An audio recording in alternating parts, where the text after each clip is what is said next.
நீங்க நீட் 2026ல just pass ஆயிட்டு நெக்ஸ்ட் என்ன பண்ணலாம்னு யோசிச்சுட்டு இருக்கீங்களா?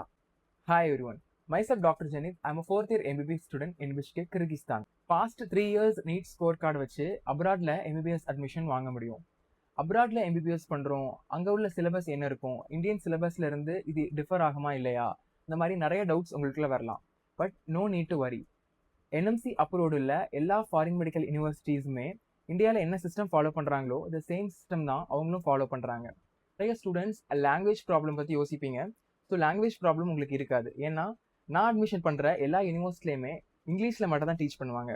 அவங்க அவங்களுடைய ரஷ்யன்லேயோ கிர்கிஸ்லேயோ இல்லை என்ன லோக்கல் லாங்குவேஜ் அங்கே பேசுகிறாங்களோ அது உங்ககிட்ட யூஸ் பண்ணவே அவங்க மாட்டாங்க. ஒன்று இங்கிலீஷில் தான் டீச் பண்ணுவாங்க. நீங்கள் என்ன டவுட்ஸ் கேட்டாலும் அதை இங்கிலீஷில் தான் அவங்களுக்கு எக்ஸ்பிளைன் பண்ணுவாங்க. ஸோ அதனால லாங்குவேஜ் ப்ராப்ளம் உங்களுக்கு கிடையாது. அண்டு காலேஜுக்குள்ளேயே ஹாஸ்டல் அண்ட் மெஸ் இருக்கிறதுனால நீங்கள் ஸ்பெஷலாக அதுக்குன்னு ட்ராவல் பண்ணி போகணும்னு அவசியம் இல்லை. ஹாஸ்டல் மெஸ்ஸில் பார்த்தீங்கன்னா உங்களுக்கு north Indian food, south Indian food ரெண்டுமே அவைலபிளாக இருக்குது. இந்தியன் ஃபுட் மட்டும் தான் அவங்க ப்ரொவைட் பண்ணுறாங்க. ஸோ அதனால ஃபுட் ப்ராப்ளமும் உங்களுக்கு இருக்காது.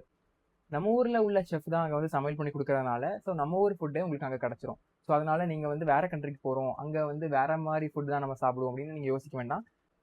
நீங்கள் எம்பிபிஎஸ் அப்ராட் பற்றி டீட்டெயிலாக தெரிஞ்சுக்கணும்னு ஆசைப்படுறீங்கன்னா ஸ்க்ரீனில் கொடுத்துருக்க நம்பருக்கு ஒரே ஒரு ஹாய்ன்னு மட்டும் மெசேஜ் பண்ணுங்கள். உங்களோட ட்ரீமை நீங்கள் அச்சீவ் பண்ணுறதுக்கு I will show you the right pathway.